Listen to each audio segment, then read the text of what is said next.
given that UCLA was definitely one of my top choices, I figured that I should see the campus, right?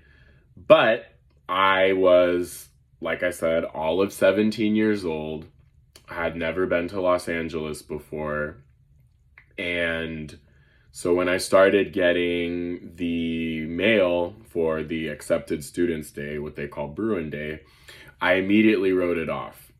And as the timing got closer, but also as I went back to school and I realized, or got back in the gist of class, and I realized how many of my classmates were planning to go to Bruin Day.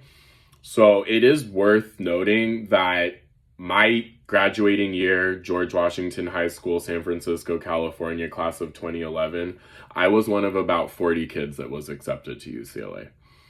And anyway. So those were insanely high numbers. It's also worth noting that I was not the only first generation college student. As a matter of fact, most of us, if not all of us, were. Pretty sure it wasn't all of us, but most of us were.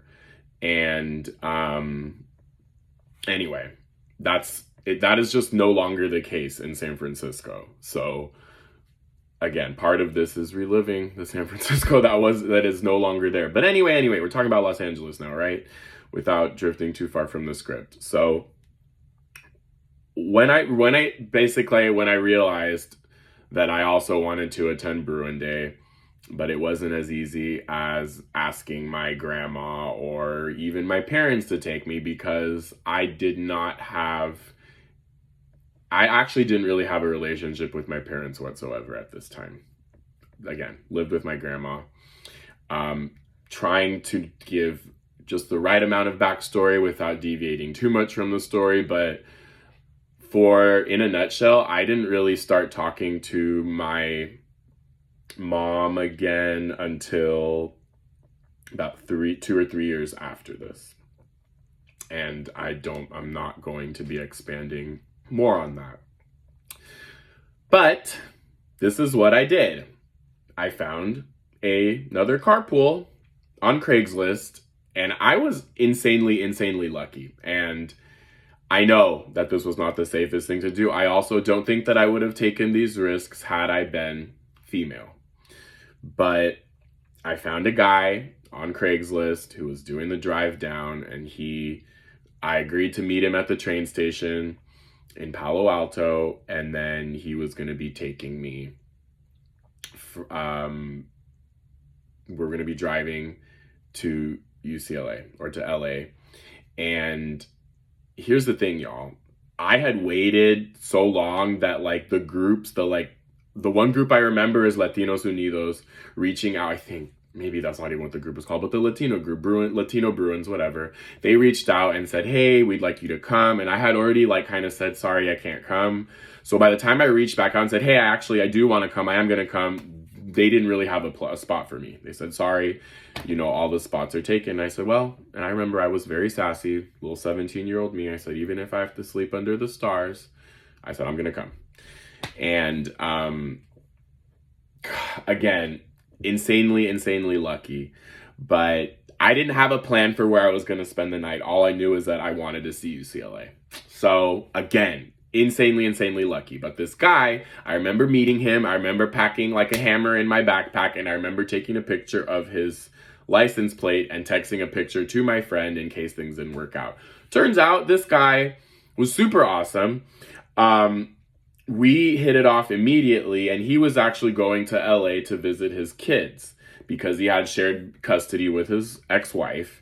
And we had become such good friends that not only did he want me to meet his kids, and we were gonna go out for lunch, he agreed to also, our schedules worked out that he was going to drive me back up to the Bay Area.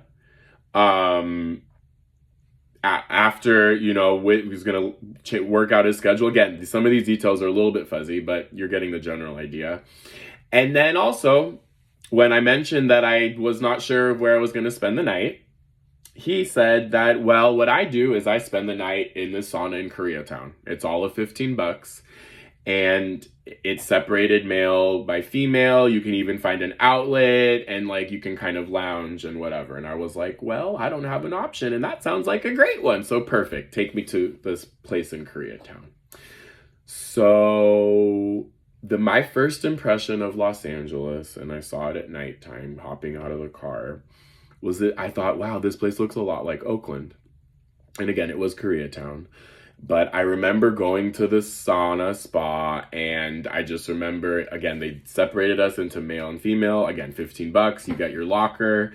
And again, before COVID. And I just remember like being able to hop and lounge between the different pools. Some people were fully naked. Some people, I kept on, no, everybody was fully naked. I kept my bathing suit on. I was like, yeah, no, not about that life, not at 17.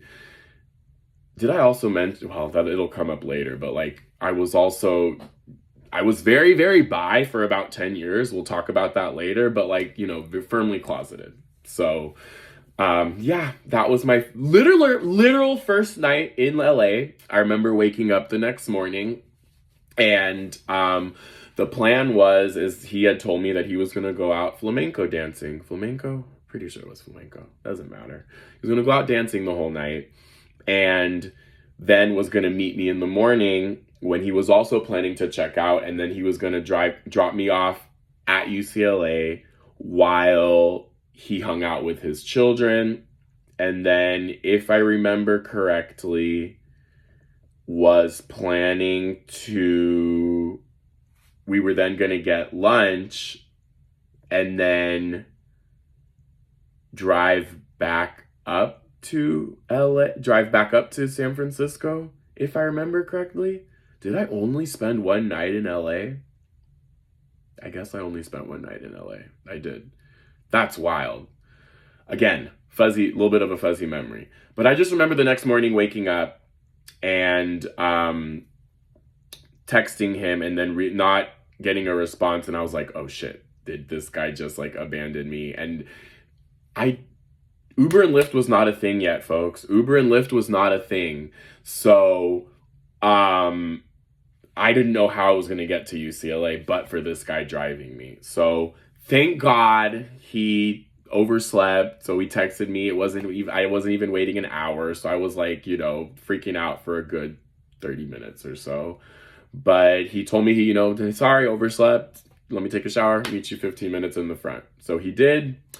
And then we hopped in his car and he drove me to the UCLA campus. And in the next video, I will tell you my first impressions of this beautiful, amazing, incredible place that ended up becoming my home for a little while.